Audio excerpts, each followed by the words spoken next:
থাকে না ছাত্রলীগের এই নেতাকর্মীরা তাদেরকে চিহ্নিত করা হবে, তাদেরকে গ্রেফতার করবে, এর আর পরোয়া করতে পারছেন না। এই 2024 আগস্টের পর থেকে তাদের নেতাকর্মীদের সারা দেশে যে মানবেতর জীবন যাপন করতে হচ্ছে, কিংবা ছাত্রদের যখন ছাত্রত্ব কেড়ে নেওয়া হয়েছে, যেভাবে তাদের পিঠ দেয়ালে ঠেকে গেছে, তখন রাজপথ যে তাদের দখলে রাখতে হবে সেটা বুঝেই ছাত্রলীগের নেতাকর্মীরা তাদের চেহারা দেখানো, পরিচয় জানিয়ে দেওয়ার বিষয়টা আর কিছুতেই পরোয়া করতে পারছেন না।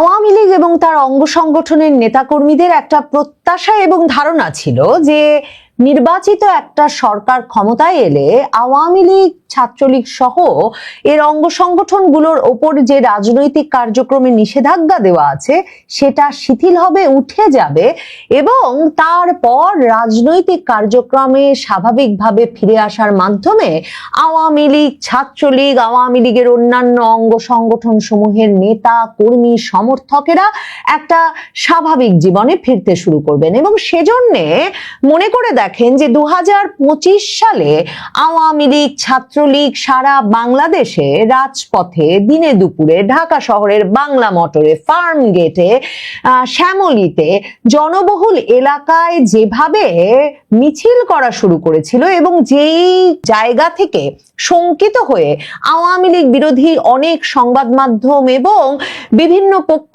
লেখালেখি শুরু করেছিল যে আওয়ামী লীগ লাখো লোকের মিছিল ঘটিয়ে ফেলতে চায় ঢাকা শহরের বুকে, এবং এরকম একটা সময়ে লাখো লোকের সমাবেশ শাহবাগে ঘটিয়ে নাকি শেখ হাসিনাকে আওয়ামী লীগ শাহবাগে এনে হাজির করবে, এমন সব তত্ত্ব দিচ্ছিল আমার দেশ সহ নানা রকম পত্রপত্রিকা। সেই সময়টার পরে আওয়ামী লীগ কিন্তু নভেম্বর, ডিসেম্বর থেকে একটু তাদের এই রাজপথের উপস্থিতি স্তীমিত করে আনতে শুরু করে। নির্বাচনী তফসিল ঘোষিত হয়, একটা নির্বাচন হয়ে গেলে স্বাভাবিক প্রক্রিয়াতেই আওয়ামী লীগ রাজনীতিতে ফিরতে পারবে, আইনি নিষেধাজ্ঞা উঠে যাবে। এই সকল প্রত্যাশার মধ্যে আওয়ামী লীগ রাজপথে তার উপস্থিতি প্রদর্শনে একটা বিরতি দিয়েছিল বলা যেতে পারে। আবারও যখন পরিস্থিতিটা এমন যে পরিষ্কার হয়ে গেছে যে শুধু যে তারেক রহমান সরকার আইন করে বরং আওয়ামী লীগের রাজনৈতিক কার্যক্রম নিষেধাজ্ঞা বলবৎ রাখার ব্যবস্থা করেছেন তাই নয়, রীতিমতো মানে কোথায় কোন গোপন বৈঠকে মিলিত হয়ে আওয়ামী লীগের নেতা কর্মীরা কিংবা ছাত্রলীগের নেতা কর্মীরা কোথায় বসে পরিকল্পনা করছেন, মানে রীতিমতো অভিযান চালিয়ে বিভিন্ন জায়গা থেকে আওয়ামী লীগ, ছাত্রলীগের নেতা কর্মীদের ধরা অব্যাহত আছে। ঝটিকা মিছিল হয়ে যাওয়ার পর ভিডিও দেখে দেখে খুঁজে খুঁজে বের করে করে গ্রেফতার করা হচ্ছে কাজেই। এবং এখন পর্যন্ত আওয়ামী লীগের একেবারে বর্ষিয়ান শীর্ষ নেতৃবৃন্দ থেকে শুরু করে ছাত্রলীগ কিংবা যুবলীগ, অঙ্গ সংগঠনের কোনো নেতা কর্মী, সমর্থক কাউকে এখন পর্যন্ত জামিন দেয়নি তারেক রহমান সরকার। তখন আওয়ামী লীগ রাজপথে তার উপস্থিতি আবারও জানান দিতে যে প্রস্তুত হয়ে উঠেছে তার সকল সংকেত পরিষ্কার হয়ে উঠছে। বিশেষভাবে তখন যখন শেখ হাসিনা আন্তর্জাতিক সংবাদ মাধ্যমে সাক্ষাৎকার দিয়ে স্পষ্ট করে বলেছেন তিনি দেশে আসতে প্রস্তুত, সংবাদ মাধ্যমে খবর বেরিয়েছে, তিনি আওয়ামী লীগের শীর্ষ নেতৃবৃন্দকে জানিয়ে দিয়েছেন তিনি দেশে ফিরে বিচারের মুখোমুখি হতে চান, এবং আওয়ামী লীগের শীর্ষ নেতৃবৃন্দকে দায়িত্ব দেওয়া হয়েছে যাতে যেদিন শেখ হাসিনা ফিরবেন সেদিন ঢাকার রাজপথ প্রস্তুত রাখা হয়। ঢাকার রাজপথ, বাংলাদেশের রাজপথ, দল প্রস্তুত হয়ে উঠেছে। শেখ হাসিনা সে কথাও আন্তর্জাতিক সংবাদ মাধ্যমের সাক্ষাৎকারে বলেছেন যে তার দল, নেতা কর্মীরা সম্পূর্ণত প্রস্তুত শেখ হাসিনার দেশে ফেরার জন্য, আওয়ামী লীগের রাজনৈতিক কার্যক্রম ফিরিয়ে আনার জন্য প্রয়োজনীয় যে কোনো কর্মসূচিতে অংশ নিতে। এমন অবস্থায় ছাত্রলীগ একই দিনে জুন মাসের প্রথম দিনে এমন সব মানে চমক জাগানো কর্মসূচি ঘটিয়ে ফেলেছে যে বুঝতে বাকি থাকে না যে ছাত্রলীগ একটা বড় প্রস্তুতির মধ্য দিয়ে যাচ্ছে। তবে বিস্ময়কর ব্যাপার হচ্ছে এরকম একটা তরুণদের সংগঠন, যে সংগঠনটি রীতিমতো সবার আগে নিষিদ্ধ হয়েছে, আওয়ামী লীগের আগেও একে নিষিদ্ধ করা হয়েছে, ছাত্রলীগ করেন এই অভিযোগে সারা বাংলাদেশে শত শত ছাত্রী শিক্ষার্থীর ছাত্রত্ব বাতিল হয়েছে, আগে নেওয়া ডিগ্রি বাতিল করে ফেলা হয়েছে। এমনকি ছাত্রলীগ করেন যে তরুণ, তার বাবা মা চাচাকে আক্রমণের শিকার হতে হচ্ছে, হত্যা করে ফেলা হচ্ছে বাড়িতে ঢুকে জায়নামাজে নামাজ পড়ার সময় মাকে, এসব খবর যখন বেরিয়ে আসছে, এমনকি ছাত্রলীগ করেন ভাই সেজন্য স্কুলে পড়া বোনটি পর্যন্ত নিরাপদে স্কুলে যেতে পারছে না, সে কারণে জায়গা বদল করতে হচ্ছে, এসব গল্প যখন সারা বাংলাদেশে ছড়িয়ে পড়েছে, যখন তরুণদের বিপুল পরিমাণ সম্পদ অর্জনের এবং মববাজি করে শক্তি দেখানোর দল বাংলাদেশে গঠিত হয়ে গেছে জাতীয় নাগরিক পার্টি এনসিপি,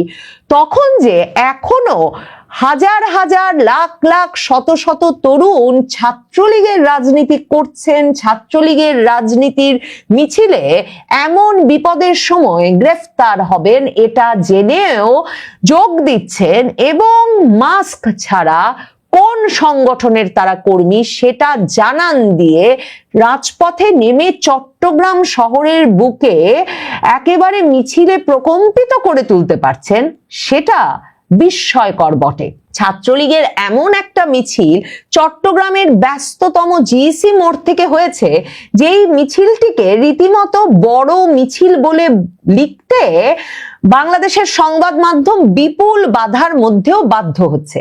প্রথম আলো শতাধিক ব্যক্তি যোগ দিয়েছিলেন, শতাধিক নেতাকর্মী নিয়ে নিষিদ্ধ ছাত্রলীগের ঝটিকা মিছিল, এটা শিরোনাম করে ওই বিরাট মিছিলের ছবি দিয়েছে এবং বলেছে যে প্রত্যক্ষদর্শীরা বলেছেন মিছিলে ছাত্রলীগের শতাধিক নেতাকর্মী উপস্থিত ছিলেন, তাদের হাতে থাকা ব্যানারে লেখা ছিল এমইএস কলেজ ছাত্রলীগ।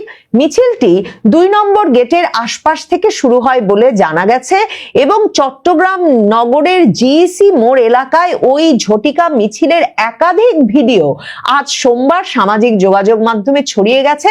সংগঠনের ওমরগনি এমইএস কলেজ শাখার নেতাকর্মীরা মিছিলটি করেছেন। সত্যি শুধুমাত্র ওমরগনি এমইএস কলেজ শাখার নেতাকর্মী যারা নিজেদেরকে ছাত্রলীগ পরিচয় দিয়ে একটা এত বড় মিছিল চট্টগ্রাম মহানগরীতে করে ফেলতে পারেন, সেই ব্যক্তিরা মিলে একটা মিছিল করে ফেলেছেন, তাহলে পুরো চট্টগ্রামের ছাত্রলীগের বিভিন্ন নেতাকর্মী যদি বিভিন্ন শিক্ষা প্রতিষ্ঠান থেকে নেমে আসেন, তাহলে মিছিলটার আকার কি হবে সম্ভবত সেটা মনে করেই অনেক আওয়ামী বিরোধী শিবির থেকেই এই প্রশ্ন তোলা হচ্ছে যে এই শতাধিকের মিছিল যে চট্টগ্রাম শহরের বুকে ঘটে যেতে পারলো পুলিশের নাকের ডগায়, তাহলে লাখের মিছিল বের হতে আর বেশি বাকি কই।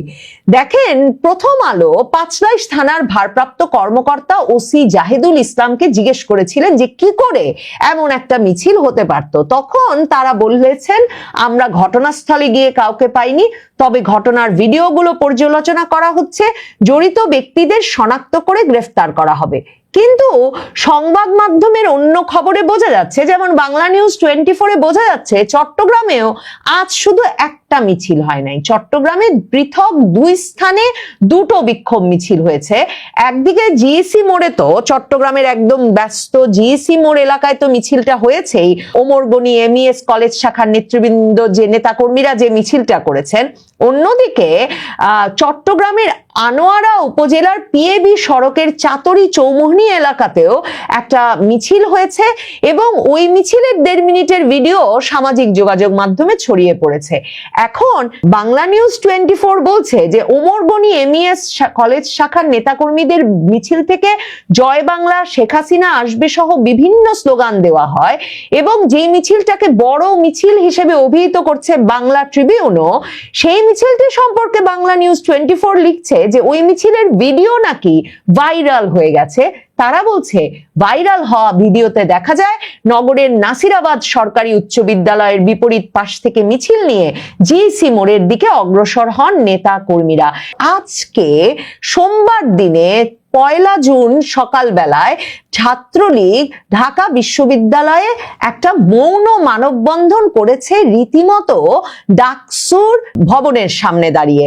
6 দফা দাবিতে ঢাকা বিশ্ববিদ্যালয়ের কেন্দ্রীয় ছাত্র সংসদ ডাকসু ভবনের সামনে ঈদের ছুটির মধ্যে ওই মৌন মানববন্ধন কর্মসূচি পালন করে 6 দফা দাবি উত্থাপন করেছে ছাত্রলীগ এবং সেখানে তারা বলেছে যে অন্তর্বর্তীকালীন সরকারের প্রধান উপদেষ্টা ডক্টর মোহাম্মদ ইউনূসের বিরুদ্ধে বিভিন্ন অভিযোগ এনে তারা তার ফাঁসির দাবি জানিয়েছেন। সংগঠনটির দাবি প্রধান উপদেষ্টা হামেদ টিকার অর্থ আত্মসাৎ করেছেন, শিশু মৃত্যুর ঘটনার সঙ্গে জড়িত এবং সংগঠনটির উত্থাপিত 6 দফার দাবির মধ্যে রয়েছে সারা দেশে সংগঠনটির নেতাকর্মীদের বিরুদ্ধে দেওয়া বহিষ্কারাদেশ ও মামলা প্রত্যাহার, গ্রেফতার হওয়া কর্মীদের নিঃশর্ত মুক্তি এবং নতুন করে এই যে শোন অ্যারেস্ট দেখানো হয়, মানে ওই যে জামিন হয় আর তারপরে কারাগার থেকে বের হওয়ার সময় আবার নতুন মামলায় শোন অ্যারেস্ট দেখানো হয়, এটা বন্ধ করতে হবে।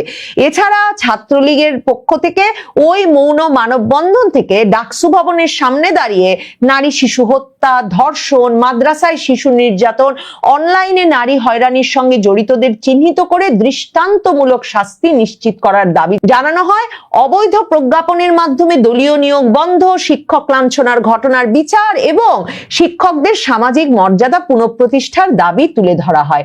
সবচেয়ে উল্লেখযোগ্য হচ্ছে যে এই মানববন্ধনে কারা অংশ নিয়েছেন। একদিকে যেমন যে ছবি তাদের প্রকাশ করা হয়েছে সে ছবিতে সেটা খুব পরিষ্কারভাবে ঢাকা বিশ্ববিদ্যালয়ের ছাত্ররা, বিশেষ করে এই যে ডাকসুর যে শিবির নেতারা, তারা নিশ্চিতভাবে চিনতে পারবেন, কারণ তারা তো 2024-এর আগস্টের আগে ছাত্রলীগের রাজনীতি করছিলেন, এই সাদিক কায়েম ফারহাদরা, কাজেই তারা যে চিনতে পারবেন সেদিক থেকে কোনো সন্দেহ তো নাই। কিন্তু আরো উল্লেখযোগ্য তাৎপর্যপূর্ণ বিষয় হচ্ছে যে ওই মৌন মানববন্ধনে কারা অংশ নিয়েছেন সেটা রীতিমতো সংবাদ মাধ্যমে বিবৃতি দিয়ে জানিয়ে দেওয়া হয়েছে। খবরে লেখা হচ্ছে ওই ডাকসুর সামনে দাঁড়িয়ে মৌন মানববন্ধনে অংশ নেন ঢাকা বিশ্ববিদ্যালয় শাখা ছাত্রলীগের উপ আন্তর্জাতিক সম্পাদক শেখ মোহাম্মদ নাঈম, মানবাধিকার বিষয়ক সম্পাদক শিবলি সাদিক, মুক্তিযুদ্ধ বিষয়ক সম্পাদক রাজীব জামান, বিজয় 71 হল শাখা ছাত্রলীগের সাংগঠনিক সম্পাদক মুহিবুল ইসলাম, কবি জসিমউদ্দিন হল শাখার উপ দপ্তর সম্পাদক সাব্বির হোসাইন খোকা, স্যার এফ রহমান হল শাখার উপ সাংস্কৃতিক সম্পাদক ইমরান হোসাইন সহ নিষিদ্ধ সংগঠনটির আরো নেতাকর্মীরা। তার মানে বুঝতে বাকি থাকে না ছাত্রলীগের এই নেতাকর্মীরা তাদেরকে চিহ্নিত করা হবে, তাদেরকে গ্রেফতার করবে, এর আর পরোয়া করতে পারছেন না।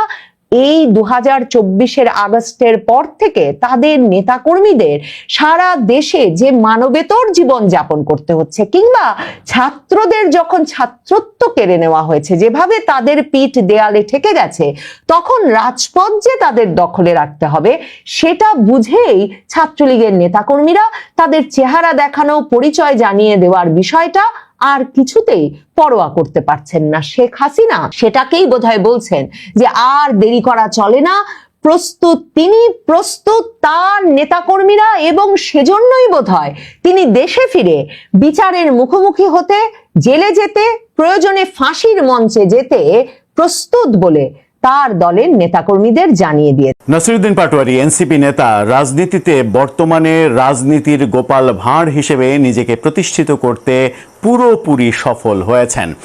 গোপাল ভাঁড়ের মতো মানুষ হাসানোই যেন তার কাজ হয়ে গেছে, সেটাই মনে হচ্ছে তার বিভিন্ন কথায়।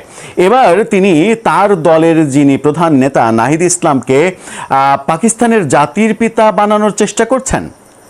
মানে জিন্না বানানোর যে চেষ্টা, সেই চেষ্টার পেছনে প্রকৃত কারণটা আসলে কি? তার ফেসবুক পোস্টটাকে নিয়ে রীতিমতো তোলপাড় হয়েছে, যেখানে নাহিদকে জিন্নার সঙ্গে তুলনা করছেন তিনি। আবার মাত্র কদিন আগে, মাত্র 2-3 দিন আগে তিনি এই বিষয়েই ভিন্ন পোস্ট দিয়েছিলেন, সেটাও আমরা কিন্তু দেখেছি। আদতে তিনি কি বোঝাতে চান, কি করতে চান, কি বলতে চান আমরা বুঝি না। চলুন একটু বুঝে দেখার চেষ্টা করি, নাহিদ ইসলাম সত্যিই কি পাকিস্তানের জাতির পিতা? থাকবেন পলিটিক্স টিভির নিয়মিত আয়োজনে। নাসিরউদ্দিন পাটোয়ারির কথা, নাসিরউদ্দিন পাটোয়ারি যে মন্তব্য করেছেন সেটা নিয়ে প্রচুর বিতর্ক হতে পারে, বিতর্কের সুযোগও রয়েছে। তিনি যেটা বলছেন, ইত্তেফাকের এই ফটোকার্ডটা দেখলেই বুঝতে পারবেন যে ফটোকার্ডটা ইতিমধ্যে ভাইরাল হয়ে গেছে। সেখানে বলা হচ্ছে, যুগের জিন্না নাহিদ ইসলাম, যুগের মওদুদি সাদিক কায়েম, নাসিরুদ্দিন পাটোয়ারি। আসলে তিনি তার পোস্টে কি বলেছিলেন, কি লিখেছিলেন? তার পোস্টে গত রাতে, মধ্যরাতে যে পোস্টটা তিনি দিয়েছেন, সেখানে তিনি লিখেছেন, তার পোস্টটা দেখে নিন। যুগের জিন্না নাহিদ ইসলাম, যুগের ইকবাল মাহফুজ আলম, যুগের মওদুদি সাদিক কায়েম, এত মারামারি না করে একজনকে বাছাই করে নিলেই তো হয়। কিসের মারামারি? নাহিদ, মাহফুজ, সাদিক কায়েম তারা তো একই ঘরানার লোক, তাদের মধ্যে মারামারি কিসের হলো? আবার এই পোস্টটাকে নিয়ে বৈষম্যবিরোধী ছাত্র আন্দোলনের এবং তাদেরই মানে যে ছাত্র সংগঠন ছিল, যেটার নাম পরিবর্তন করে ছাত্র শক্তি করা হয়েছে, তার প্রধান ছিলেন যিনি আব্দুল কাদের, ডাকসু নির্বাচনও করেছেন, তিনি ফেসবুকে পোস্ট করে নাসিরুদ্দিন পাটোয়ারিকে ট্রল করেছেন। তার পোস্টটা দেখে নিন। তিনি বলার চেষ্টা করেছেন যে এই পোস্টের মধ্য দিয়ে কি নাসির ভাই মানে জামাতের সঙ্গে এই ব্যাপার স্যাপার এই কথাগুলো বলছেন। অথচ মানে আমরা দেখেছি যে ঠিক ঈদের দিন, ঈদের দিনই নাসিরুদ্দিন পাটোয়ারি এই ব্যাপারে ঠিক উল্টা স্ট্যাটাস দিয়েছিলেন। সেই স্ট্যাটাসে তিনি কি লিখেছিলেন? গত বৃহস্পতিবার রাতে নিজের ভেরিফাইড ফেসবুক অ্যাকাউন্টে তিনি যে পোস্ট দেন, সেই পোস্টে তিনি লেখেন, যারা জিন্নাকে ধন্যবাদ দিচ্ছেন তাদের স্মরণ করিয়ে দিতে চাই, আমাদেরও একটি ভাষা আছে, সেই ভাষার নাম বাংলা। উর্দু নয়, বাংলা ভাষাই আমাদের পরিচয়, আমাদের আত্মার ভাষা। তিনি লেখেন, আমাদেরও দীর্ঘ সংগ্রাম আছে, বৈষম্যহীন ন্যায়ভিত্তিক একটি বাংলা গড়ে তোলার সংগ্রাম, যে বাংলায় কুরবানির ঈদ হবে, বৈশাখী আনন্দ হবে, ভাটিয়ালি গান বাজবে, নদীর বুকে কবিতার সুর উঠবে, গ্রাম শহরের আকাশে, এরকমটা লিখেছিলেন। তিনি আরও লেখেন, যে বাংলার মসজিদে আজান ধ্বনিত হবে, মন্দিরে ঘণ্টা বাজবে, গির্জায় প্রার্থনা হবে, সব বিশ্বাস ও সংস্কৃতির সমান মর্যাদায় বেঁচে থাকবে, যেখানে ভাষা, ধর্ম, সংস্কৃতি সবাই মিলেই হবে আমাদের এক এই বাংলাদেশ। এই বাংলাই আমাদের স্বপ্ন, আমাদের পরিচয়, আমাদের সংগ্রামের ফল। চিন্তা করে দেখেন যে ঈদের দিন 28 তারিখে তিনি যে পোস্ট দিলেন, সেই পোস্ট পরিবর্তন হয়ে গেল তার 31 তারিখে এসে, মাঝখানে মাত্র 2 দিনের ব্যবধান। ঈদের দিন পোস্ট দিয়ে জিন্নারকে যারা ধন্যবাদ দিচ্ছেন, জিন্নাকে যারা ওন করছেন, তাদেরকে এক হাত নিচ্ছেন। আবার ঈদের 2 দিন পরে এসে, গত রাতে এসে তিনি বললেন, যুগের জিন্না নাহিদ ইসলাম। তাহলে কি নাহিদ ইসলাম এখন পাকিস্তানের জাতির পিতা হয়ে গেল? নাহিদ ইসলামকে পাকিস্তানের জাতির পিতা বানাতে চান তিনি? এই পোস্টের মাধ্যমে তিনি কি বলতে চান? বরেণ্য সাংবাদিক, বাংলাদেশের জনপ্রিয় সাংবাদিক জয় মামুন ওই ফটোকার্ডটা, ইত্তেফাকের ফটোকার্ডটা নিয়ে ফেসবুকে একটা পোস্ট দিয়েছেন। খুবই ছোট্ট কথাই দুর্দান্ত একটা কথা বলেছেন, সেটা দেখে নিন।